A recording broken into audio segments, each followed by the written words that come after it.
Identity protection protocols were applied, resulting in altered names and specifics throughout this account. Visual documentation includes recreations. Some imagery does not depict the original crime scene. At 3:40 in the afternoon on October 27, 2015, the Arizona landscape surrendered a haunting secret. 5 geologists stumbled into a shadowed fissure south of Waterhole Canyon, greeted by a thick, cloying stench of rot. 40 feet below the surface, trapped between indifferent walls of sheer sandstone, the group discovered 44-year-old investigator Robert Dixon, a man who vanished exactly 18 days prior. There were no indications of a struggle for freedom or any attempts to signal for rescue. Completely depleted and physically broken, his skin was a map of severe solar burns and weeping blisters. Huddled in the gloom, the officer conducted a rhythmic, raspy interrogation of a butchered corpse. The cadaver remained silent. He relentlessly demanded a confession from this grim doppelganger, a body draped fastidiously in the detective's own service jacket. That October of 2015 brought a record-shattering, abnormal heat wave across the Arizona territory. The desert became a literal blast furnace, with shade temperatures peaking at 110 degrees Fahrenheit. 44-year-old veteran investigator Robert Dixon, a stoic, methodical officer, his reputation was built on unraveling the most impenetrable and hopeless cases. These cases led him to the quiet town of Page for an unauthorized, private inquiry. Evidence later recovered from his workspace suggested a much darker motive for his travel. He was hunting for a common thread linking historic missing hiker files to a fresh, unpublicized disappearance. Dixon suspected these labyrinths harbored a malice far more calculated than simple navigational errors or tragic accidents. Forensic teams painstakingly reconstructed a timeline of his final days, piece by agonizing piece. Late on October 8th, Dixon secured a room at a budget motel while appearing deeply preoccupied. The night clerk recalled an officer who seemed physically spent but possessed by a singular, intense focus. Testimony indicates he spent the night poring over topographical charts spread across his mattress. At 6:30 the following morning, on October 9th, a service station's exterior camera recorded what would become the final verified sighting of the detective. Footage captures him purchasing 2 gallons of water, navigational aids, rations, and fresh batteries. Traveling solo in tan gear, he drove his Navy SUV toward the Navajo Reservation on Highway 98. Digital forensics and cellular data logs provided a final breadcrumb trail for investigators. His satellite device pinged a tower near the southern mouth of Antelope Canyon, its final communication. This electronic heartbeat went flat at exactly 9:45 in the morning. Following that moment, Dixon vanished into the shimmering heat. Silence replaced all further outgoing signals. The absence of noise was the first red flag. 24 hours of silence triggered an emergency response. Coconino County deputies joined forces with tactical Navajo police units to initiate a search. The hunt began at noon on October 10th. By 4:30, aerial observers spotted a blue metallic glint. They located his SUV, sitting idle in a dust-choked clearing 15 miles deep into the wilderness. Investigators reached the site at 5 p.m., documenting a set of circumstances that defied logic. The vehicle remained unsecured, with the ignition keys resting deliberately on the driver's seat. His identification and currency sat untouched, while his department-issued firearm remained holstered in the dash. The staging suggested a momentary pause, as if he expected to return within a single minute, yet the door hung ajar, and forensic dusting revealed no traces of outside interference on the interior.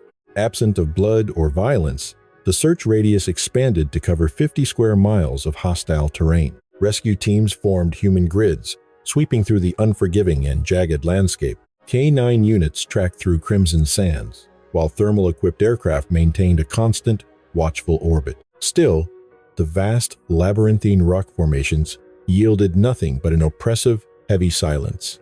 Scent trails led the hounds exactly 1 mile out before abruptly vanishing against a sheer rock face.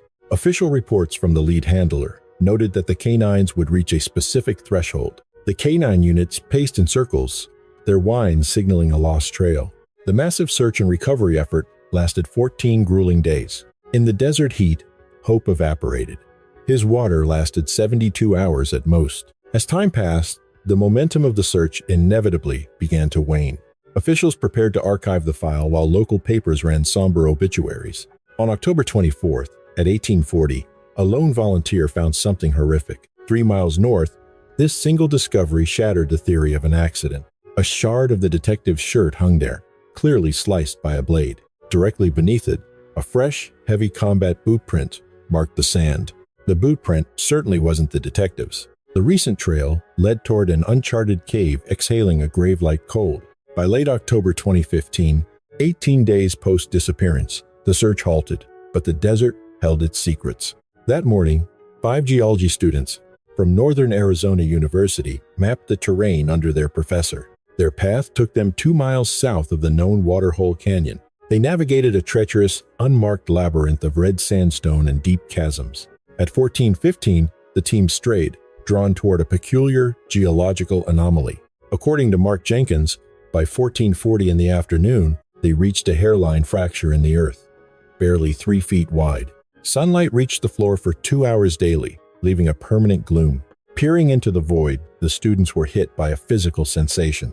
A thick, cloying stench of rot drifted up on a draft of air. By 15:00, 3 students used safety lines to descend the stone ledges.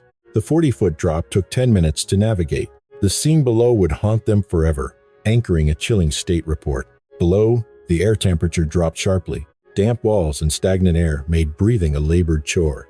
In the shadows sat Robert Dixon, his state a testament to suffering. The once strong 44-year-old was now a mere shadow. Severe burns and blisters, covered skin exposed to the brief, brutal sun. His lips were split and bloody, eyes retreating deep into his skull. Yet his condition paled beside the macabre activity he was performing. Propped against the sandstone wall directly across from him sat a corpse. The killer had staged this. The rotting body wore the detective's jacket. Dixon's own shield hung from the rotting neck, glinting under flashlights, while the officer's watch was on the dead wrist. The face was a featureless skull, methodically stripped by a sharp instrument. The officer seemed oblivious to the rescuers. He rocked rhythmically, clutching a shard of coal in bloodied, trembling hands. The surrounding walls were scrawled with a chaotic mess of symbols. A terrified student recorded a video at 15:12 showing a bizarre scene. The detective was conducting a formal interrogation of the deceased. His speech had withered into a hollow rasp.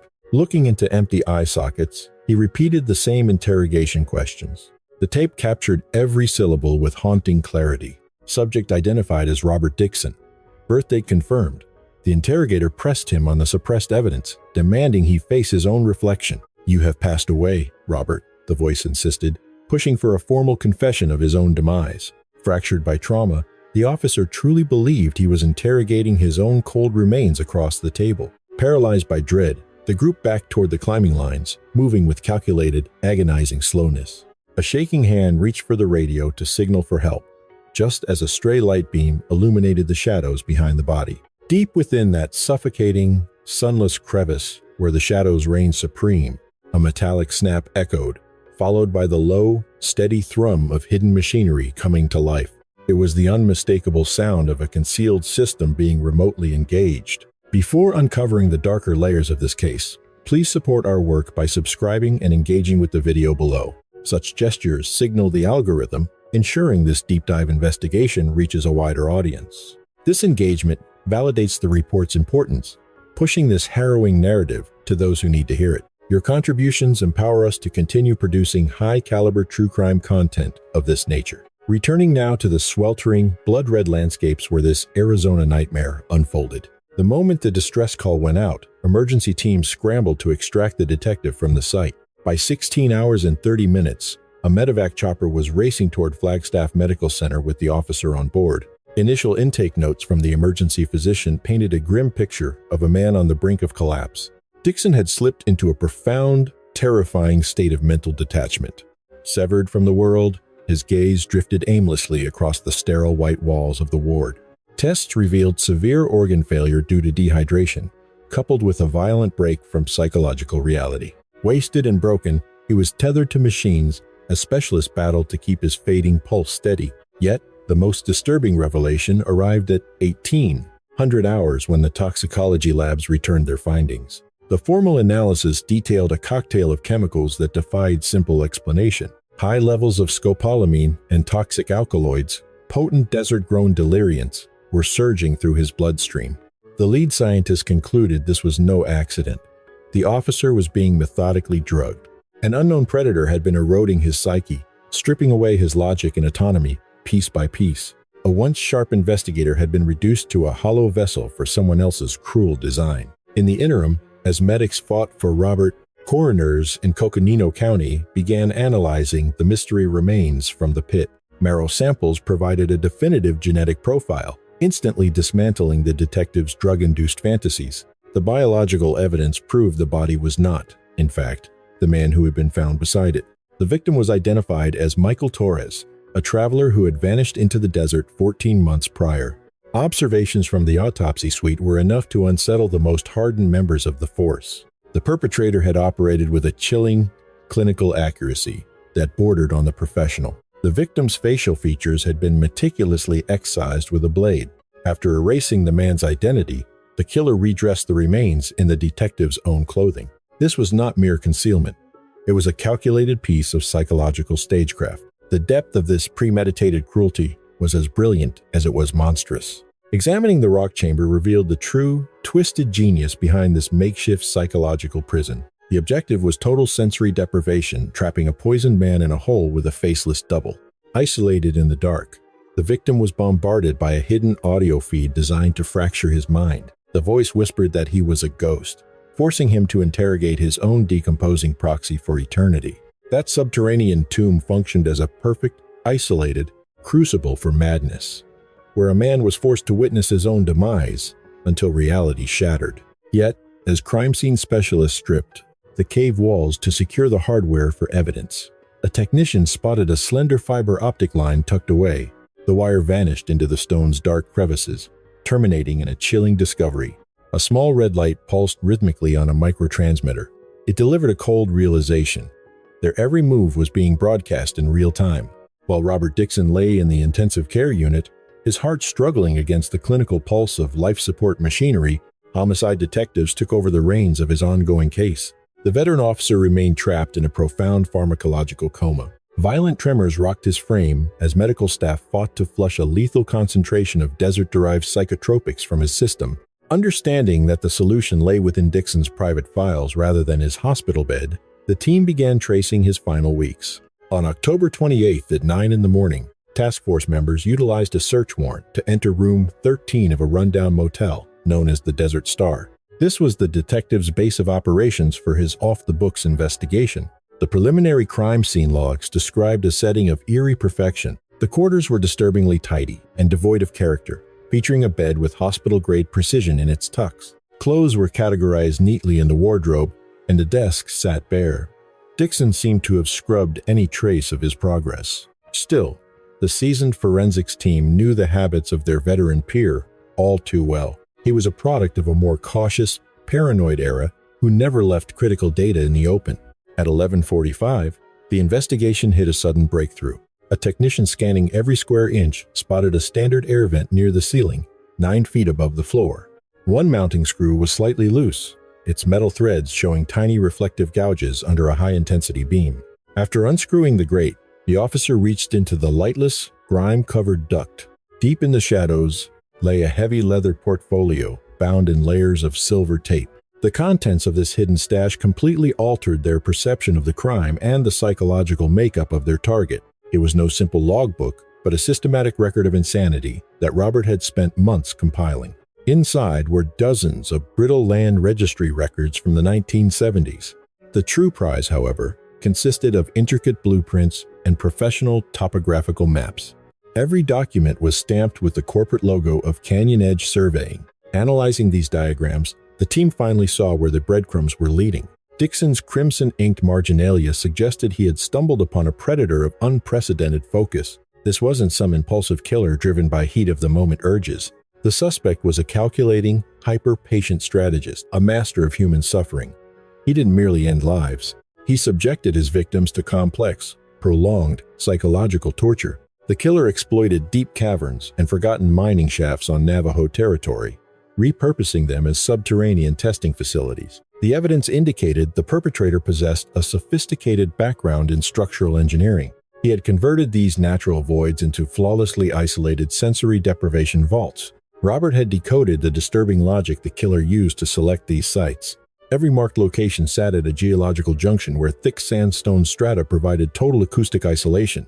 The predator accounted for every variable, from unique sound resonance to the absolute void of light dozens of feet below the surface. These spots were miles from any known trail, ensuring they would never be stumbled upon by hikers. The discovered cache finally painted a clear picture of what happened the day the detective vanished. On a map near the canyon's southern rim, Dixon had circled a specific point in heavy ink. Beside it, he had scribbled a frantic note: "New cell." He is prepping it now. Realizing a life was hanging in the balance, Robert had moved in alone. Service provider logs confirmed a final, desperate attempt to reach the sheriff's office at 6 o'clock in the morning on October 9th. Silence met the call, and rather than waiting for backup that wasn't coming, Dixon ventured toward the site alone, intending only to scout the perimeter from the shadows. It was a choice that would ultimately seal his grim fate. As investigators meticulously sifted through the stomach-churning evidence strewn across the motel bed, the air grew thick with a clinical unease. Tucked beneath a stack of leather-bound files, they unearthed a single document shielded by a transparent sleeve at the very bottom of the pile. The paper was a receipt from a local hardware shop, detailing the purchase of specialized acoustic insulation and high-end electronic deadbolts. The transaction bore a name that sent a ripple of recognition through the precinct. He was a face they all knew. When the lead investigator flipped the slip over to inspect the reverse side, the atmosphere in the room shifted instantly.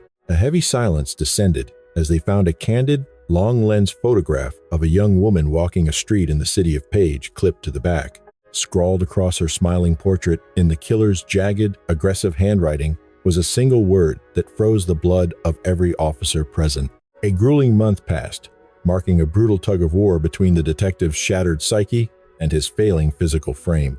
Not until the waning days of November 2015 did Robert Dixon's consciousness finally surface from the black void of a chemically induced coma. Medical teams had performed the impossible, purging his bloodstream of a sophisticated and lethal cocktail of toxins. Yet, survival came at a steep price. The psychological trauma of his confinement within that subterranean tomb had left jagged, permanent scars on his mind. Clinical logs detailed a man haunted by crippling anxiety and visceral, recurring memories that refused to fade. The faint echo of footsteps in the hall or a flickering light was enough to trigger a descent into sheer, unadulterated panic. By the time authorities arrived for his first official statement at 1400 hours on November 25th, Robert was a hollowed-out version of the man he used to be. Despite the fragility of his state, his deeply ingrained investigative drive overrode the terror. With the digital recorder humming, the lead investigator gently prompted the detective to recount the sequence of his disappearance. Speaking in jagged, halting breaths, Dixon began the agonizing process of reliving his own kidnapping for the official record. His words finally illuminated the dark corners of a timeline that had remained a complete mystery to the police. He retraced every step of the route he took on the 9th of October with haunting precision. Robert recalled navigating a treacherous, narrow ridge at 11:45 in the morning, enduring a sweltering heat of 110 degrees. While pausing at a precipice to verify his bearings, a sudden, agonizing surge of high-voltage electricity tore through his back. His assailant had closed the distance silently, deploying a high-powered electronic weapon from just a few feet away. All that remained of the encounter was a blinding white light of agony, followed by total muscular collapse onto the burning sand. The final sensory image burned into his mind before the darkness took him was the rhythmic thud of heavy soles and the suffocating scrape of a canvas hood being yanked over his skull. His next conscious thought materialized within the absolute, crushing obsidian of an underground chamber. Robert described the sensation of waking on a freezing floor of jagged rock, his skin crawling against the damp stone. Panic set in as he realized his right ankle was shackled to a heavy iron ring bolted into the wall, granting him only 10 feet of tethered movement. Reaching out into the void, his hand brushed against the unmistakable, chilled texture of a human cadaver. At first, the extent of the body's injuries remained hidden by the dark, as the excruciating agony of dehydration became his primary tormentor. A narrow conduit descended from the ceiling, through which his captor would drip meager rations of water just twice every 24 hours. Every drop was laced with heavy concentrations of scopolamine and a neurotoxic extract derived from desert flora. The chemical cocktail worked with a cruel, creeping efficiency. It eroded the very edges of his sanity, trapping the detective in a waking fever dream from which there was no escape. The most chilling portion of his statement involved the systematic destruction of his identity. Per the interrogation tapes, several days into his captivity, a new horror emerged. A synthetic, grating voice began to emanate from a concealed speaker, spending hours reciting Dixon's own personnel file with a robotic, haunting cadence. It spoke the names of his loved ones and detailed long-forgotten investigations, stripping away his privacy. Methodically, the voice worked to persuade the detective that his life had ended in a tragic canyon accident. His unseen tormentor insisted that his physical existence had ceased, leaving his spirit to rot in a subterranean limbo. The voice relentlessly whispered that the decaying remains lying beside him were actually his own lifeless body. To secure his final salvation, the investigator faced one final task: extracting a confession from his own cold, lifeless remains. Total seclusion, shadows, and constant chemical manipulation finally broke his resolve. Robert confessed that his shattered psyche eventually surrendered to the crushing void of sensory silence.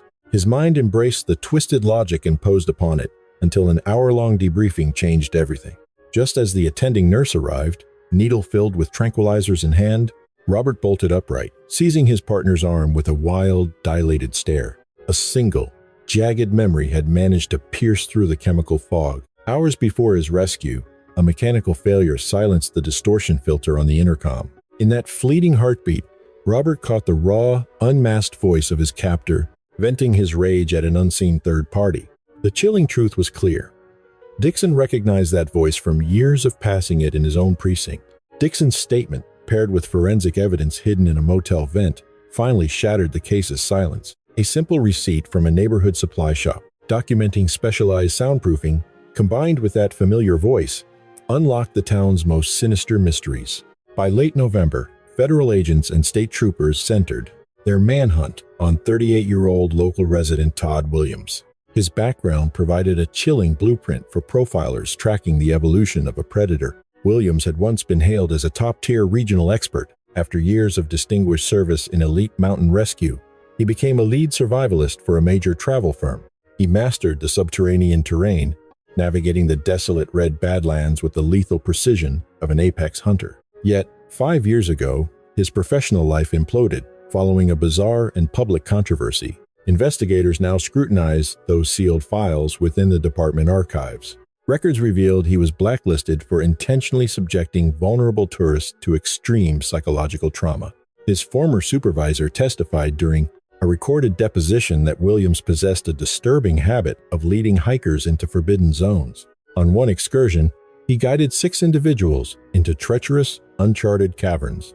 At 200 feet below, he extinguished every light and vanished, abandoning them to absolute, crushing darkness for 6 hours. Williams defended his actions as experimental spiritual purges designed to confront primal terrors. He argued that true character only emerges when a soul is pushed toward total insanity. Fearing litigation, the firm buried the incident, choosing silence over legal intervention. That organizational negligence eventually paved the way for a string of murders.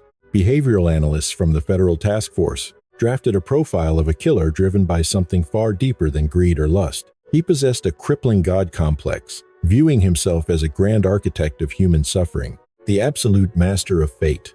His primary motivation was demonstrating his power to dismantle any human psyche. Abducting Robert Dixon represented the ultimate challenge, the peak of his sadistic evolution. To shatter a veteran detective's logical mind was his greatest ambition. Forcing a man to cross-examine his own ghost was to be his twisted magnum opus. Only one crucial mystery remained unresolved. Where was the killer's primary hub, his fortified subterranean lab and surveillance center? The solution lay buried within the county's neglected, paper-filled records. On November 27th, at 3:30 in the afternoon, a week-long audit of the Williams estate records finally yielded a weathered, yellowed document. The files revealed Todd's grandfather held mineral rights to a massive Cameron copper mine since the 1970s. Deemed a financial failure decades ago, the site was officially sealed behind heavy timber and stone. Yet, the legal claim to that subterranean labyrinth remained active and unchallenged. 12 years prior, Todd became the sole proprietor of this sprawling, hidden underworld. By 6 o'clock that evening, the sheer scale of the danger became terrifyingly clear. Tactical units silently enveloped the Williams residence on the desolate fringes of Page. The breach team met no gunfire, only a chilling, hollow silence within the home. Every chamber stood in eerie, pristine order. With wiped servers and barren closets, Williams had effectively deleted his existence. Deep within the shadowed parlor, a single object waited. An active radio scanner sat perched upon a clean glass surface. The device hissed with live police chatter, monitoring every move the officers made. Beside it lay a clipping regarding a 22-year-old woman's recent disappearance. The margins of the paper told a darker story. Investigators identified traces of rare red clay, found only in the deepest mine shafts. A spare badge belonging to Robert Dixon lay there, a taunting invitation into the abyss. 4 in the morning, December 1st, 2015, the Coconino Sheriff's Office was a powder keg. Federal agents and local elite units prepared for the most treacherous raid in state history. The objective, that forgotten 1970s copper mine outside Cameron. Every operator understood the gravity of the situation. They were entering a predator's lair where a single misstep meant certain death. Ignoring medical warnings and direct orders from his command, Detective Robert Dixon forced his way onto the entry team as a specialist. Official logs indicate his desperation to join the hunt. Dixon argued he alone could navigate the twisted mind of the man who built this tomb. The clock was ticking.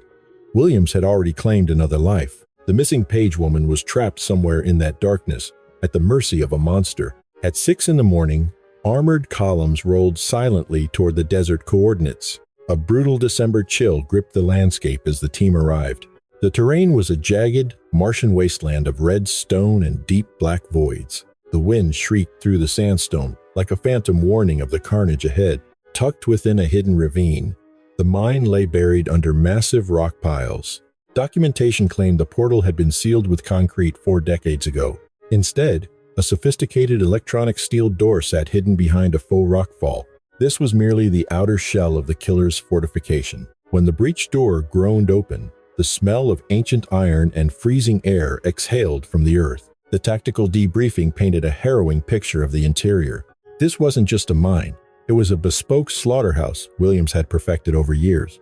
Footsteps were swallowed by endless corridors branching into the dark. The shafts spread out like the limbs of some subterranean beast. The stench of rot, chemicals, and wet earth made the air feel like a living tomb. Descending 100 feet, the team found a sophisticated network of reinforced tunnels. The predator had converted industrial ruin into an impregnable, private kingdom. Hundreds of feet of optical fiber snaked across the walls. Red infrared sensors pulsed like malevolent eyes in the dark. Williams monitored their every tactical movement. Furthermore, he had rigged a path with acoustic triggers, hidden drivers emitting subsonic hums, or the reverb of human shrieks. These echoes shattered spatial awareness, forcing the team to fire blindly at shadows. For Robert Dixon, this became a descent into psychological trauma, a war against a predator and his own mind. Within that claustrophobic, lightless void, pierced only by narrow halogen beams, every sharp noise grated against the detective's raw nerves. While navigating a flooded section of the shaft, the metronomic drip of water against stone triggered a flashback to that infernal canyon. Robert's breath seized, his chest hammered frantically as the image of his decaying doppelganger returned. Primal terror washed over him, threatening his resolve. He remembered those hollow, lifeless eye sockets. The synthetic voice that had fractured his sanity echoed once more. Instead of despair, he felt a frigid fury. Dixon's teeth ground together audibly. He gripped his sidearm so forcefully that his knuckles turned white. He reminded himself he was no longer a sedated, defenseless victim. He was a lawman seeking justice. He would not let a psychopath break him again. Reaching 200 feet beneath the desert floor, they encountered massive bulkheads requiring a meticulous sweep for improvised explosives. Ambient temperatures plummeted during the descent, and thinning oxygen forced the men into raspy breathing behind their respirators. Suddenly, within the dark tunnel leading to the core, the intercom system hissed. The acoustic trap tripped, unleashing the hauntingly composed and familiar voice of Todd Williams. The killer began addressing the unit through the speakers. Later analysis of the body cam audio revealed that the suspect's voice sounded intimate, as if he stood right behind them. He mocked Dixon, welcoming him back to the underworld of the dead. Then, a sound paralyzed the team, not a recording, but a reality. The frantic pleas of a woman drifted from behind a heavy steel door at the tunnel's end. Blocking the path to that entrance, a complex web of tripwires connected to high-grade industrial demolition charges stood ready while a digital clock began its fatal, silent descent. Gemini's response. At 7:05 on December 1, 2015, the unit entered a subterranean nightmare. Navigating the rigged corridor, the officers breached the main chamber of the defunct copper mine. The interior layout suggested the workshop of a pathological scientist. Deep within a vault 200 feet down, Todd Williams had established his nerve center. Rows of strobing monitors and high-output amplifiers lined the jagged stone walls. Displays offered views from infrared lenses hidden throughout the sprawling, macabre labyrinth. A studio microphone sat on a desk, the tool used for broadcasting his psychological warfare into the fractured consciousness of his victims. Yet, the architect of this tomb was no longer in the hub. Hearing the screech of the breached door, Williams fled into a narrow side tunnel. SWAT reports indicate the suspect tried to seal the final hatch, leading to a dead end. The team threw their weight against the metal, jamming the electronic locks. A brutal struggle erupted in the passage, obscured by a choking haze of caustic dust. Discharging weapons was strictly forbidden because of the extreme danger posed by accidental igniting the volatile gases and industrial charges rigged throughout the site. Within the ancient tunnel, the oppressive gloom was broken only by the erratic dancing of tactical strobes mounted on the unit's headgear. Todd fought back with the desperate, primal ferocity of a trapped beast. He moved with unsettling precision through the void, wielding a heavy iron wrench as a lethal club. Several veteran officers sustained traumatic injuries before they could finally force the powerful assailant onto the saturated stone floor. However, at the peak of the struggle, just as the team pinned him down, Williams contorted his body to reach for the electronic trigger fixed to his harness.